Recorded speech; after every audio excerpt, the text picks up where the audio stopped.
The charter members of Bering Memorial United Methodist Church were about 80 in number and were principally Germans who immigrated from their fatherland. They came to Texas seeking economic, political, and religious freedom and were said to have been people of great faith who also put their trust in good works. What Micah taught, they practiced. Do justice, love mercy, and walk humbly with your God. Henry P. Young was selected by the Mississippi Conference of the Methodist Episcopal Church South to initiate a missionary program in Texas and arrived in Galveston in 1846. In 1847, Young moved his mission efforts to Houston, where his work in the German immigrant community bore fruit.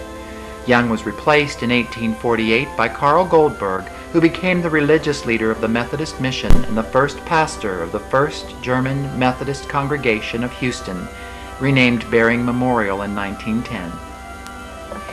Saturday, May 6, 1848. The German congregation of the Methodist Episcopal Church South was organized in Houston. When our church was first organized, it did not own a building. Until 1858, when the congregation built its first church building on ground purchased in 1857 at what is now the northeast corner of the intersection at Milam and McKinney Streets, but was at that time open prairie covered with dogweed. The property was purchased for $200 for the use of the German congregation of the Methodist Episcopal Church South in the city of Houston in the state of Texas. The same property would be sold in 1926 for $75,000. The first sanctuary building was a simple wood frame structure. This first church building served the congregation until 1878, when it was torn down and a larger building was erected on the same site to serve the ever-growing German-speaking community. By 1918, the members of Bering Memorial had witnessed many changes in the city of Houston and within their own church. They had been forced in 1910 to begin the process of redefining who they would serve as a church community, with the decision to drop the German language from their worship service. They had successfully gone through 3 building programs, the first and second sanctuaries, as well as a parsonage, and had managed to be debt-free after the completion of each. However, with the decision to dissolve the German Mission Conference in 1918, the congregation was faced with their greatest change, moving the entire congregation to a new location within the city. The leaders of Bering went about the move from Milam and McKinney in their very thorough and deliberate way. The search committee surveyed the city and the growth trends and concluded that the greatest growth was to the southwest of downtown Houston in the Montrose Annex Addition. On December 22, 1922, the Bering congregation bought 2 lots on the corner of Harold and Mulberry Streets for $4,000. In 1924, the congregation of 225 members built a frame church building on the corner fronting on Harold Street. This frame building was moved to the back of the lots, facing Mulberry Street, and the present brick sanctuary building facing Harold was completed in 1926. In 1938, Bering bought the lot on the east for the education building. In 1953, Bering bought the 4 lots on Hawthorne Street from Mulberry Street to the middle of the block, which gave the church ownership of the entire western half of the 1400 block. In 1955, Bering Church and its church school had grown to the point that more education space was badly needed. By 1956, Bering was again ready to expand. Ben and Annie Vordenbaum were instrumental in funding the new 2-story brick building. By the 1950s, Bering's membership topped 2,100. The church had sent 2 missionaries into foreign service, Edna Potoff to Mexico, who founded a nursing school in Chihuahua, and Lori Winfrey to Africa. The church had the oldest scout troop in Houston, organized in 1919, a large and active church school, youth and adult programs, drama program, and a circulating library. Bering had sent members out to help organize several other congregations in Houston, and was the home church of Marjorie Lester, founder of the Abundant Life Club for senior adults and a member of President Eisenhower's White House Committee on Aging. Through the movement of families to the suburbs in the 1960s and 70s and the changing demographics of the Montrose, Bering was being prepared for a new ministry to the inner city. In 1983, the Activities Building was in need of a new roof, as well as other interior and exterior repairs, so a $30,000 loan was arranged. In an effort to provide for the future renovation and upkeep of the church buildings, and And to understand our role in the Montrose neighborhood, a grand plan committee was formed to research all the needs, plan for their implementation, and dream for the future. From this grand plan, many changes were made to the church buildings and the church programs. As money became available and interested members became excited about our future, the design committee was formed to coordinate the work in progress in 1986. The sanctuary was updated, renovated, and redecorated. Church members became work crews who provided untold hours of volunteer labor. The entire inside of the church sanctuary was repainted. Plans were made and carried out for changes to enlarge the chancel area. The floors were sanded, restained, and adored with decoration. The panels of the interior doors were replaced with etched glass.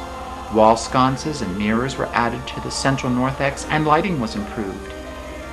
The design committee coordinated the colors and designs for the new carpeting, pew cushions, chancel area chairs and benches, kneelers, and altar area additions and changes. With the help of donations of time and money from the congregation and friends of Bering Church, all of this was accomplished at minimal cost and with no use of budgeted funds. Bering Church has actively sought to assist those in our community who are in need through various outreach programs such as the Emergency Aid Coalition and the Service of Emergency Aid Resource Center for the Homeless, or SEARCH. With the development of the AIDS crisis affecting many of our members and friends, the need to be of assistance has brought about the special ministries of Bering Church to the HIV-positive population and those ill with AIDS. It began with the need expressed by Jay Nelson, an early HIV patient and an active member of Bering. In 1985, he could find no support for the problems presented by his illness and especially needed spiritual support. He brought this problem to the pastor, Donald Sinclair, and an informal meeting of about 10 people was the beginning of our AIDS ministry. This support group grew, guidelines for help were established, and a fellowship of support was thus pioneered. Well over 1,700 people have attended the Bering support group. Under the guidance of Reverend Don Sinclair and other concerned church members, the Bering Community Service Foundation was established in April 1987 to identify and address Houston's pressing urban concerns. The foundation is a separate legal entity which supports secular community outreach programs through Bering Church, other civic organizations, and its own programs. As a tax-exempt organization, proceeds raised by the foundation are granted to charitable purposes, generally directed to problems related to life in the inner city. This was seen as a special need derived from Bering support groups in the Counseling Center, which was organized in January of 1987. The BCSF was instrumental in providing funding for the ongoing support of the Bering Support Network and Counseling Center, the beginning of the dental clinic and the care center housed on Bering Church property. When the Houston District Dental Society could not rent property to house a badly needed special clinic for people with HIV infection, Bering member Ed Cordray, DDS, proposed that Bering Church convert empty former classrooms into a dental clinic. With financial assistance from BCSF, volunteer dentists provided routine infection control and other dental procedures at no or low cost to patients. From a 2-day-a-week clinic, it has grown to a full-time clinic providing a wide range of dental health care to a patient load numbering in the hundreds. And our dental clinic has been a model for other such developments in the United States and China. The Bering Care Center serves the need of both adult daycare and an activities center for people with AIDS. By providing a home-like atmosphere, the center's comfortable surroundings offer a place for supervised care for PWAs. Some come for group activities to break the isolation of loneliness so often associated with AIDS. Each day, nutritious hot meals are served at noon to help encourage good health. Additional programs include full-time nursing care, physical therapy, exercise, nutritional counseling, transportation, and healthy socialization. The Bering Financial Assistance Program provides for emergency aid for HIV-infected individuals who need temporary help with rent, utilities, and prescription medications. Money management and budget planning are also provided. The Bering Counseling Center provides psychological, emotional, and spiritual support to individuals and families affected by AIDS. counselors make regular home and hospital visits, and fees are on a sliding scale based on ability to pay because of financial support provided by BCSF. The Bering Support Network is many things: weekly spiritual support groups for people with AIDS, their families and friends, groups who make hospital visits or check daily with patients in their homes, volunteer assistance to PWAs who need errands run or medical transportation or some emergency financial assistance, and always the sharing of love and caring for each of the individual members of the groups. The organization of these various groups at Bering Church has been widely recognized by professional, medical, and social agencies throughout the United States.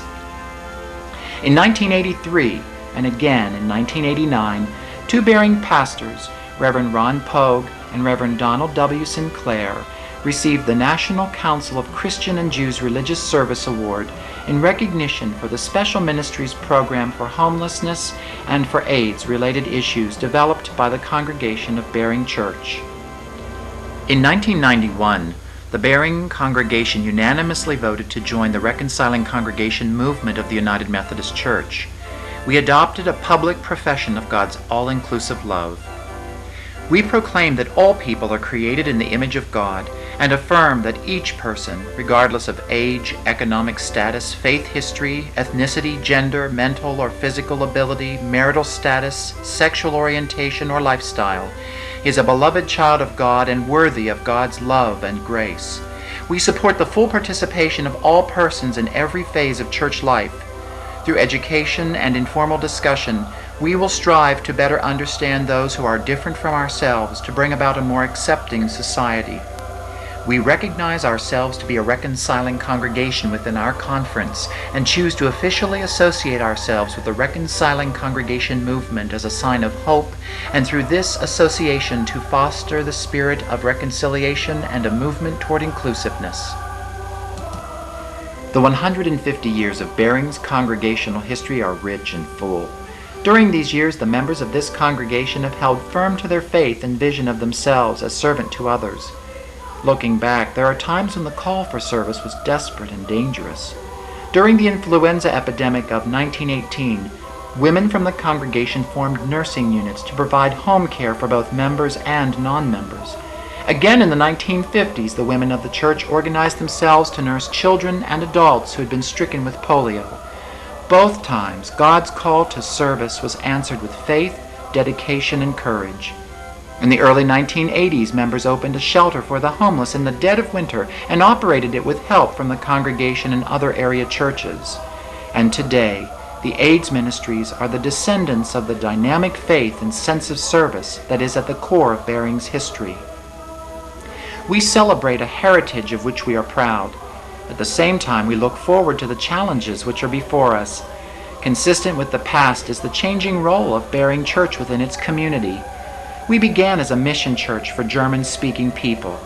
We changed to the English language as fewer people spoke primarily German. We moved to the suburbs as our mission changed and broadened. We later committed to remain within our present neighborhood, which was no longer the suburbs, but needed Bering Church nonetheless. Today we have made a commitment to diversity through total inclusion. This is possibly our greatest challenge. We are called to expand our image of ourselves as a church far beyond our historic makeup. We are called by God to expand and aggressively evangelize.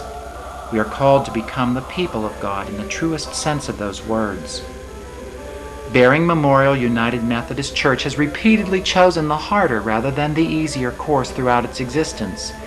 It has done so because of its strong faith and pioneer spirit of its members. We are the figurative descendants of people who weren't afraid to dream, work, and succeed. It is an inheritance of great responsibility and one which we have accepted proudly.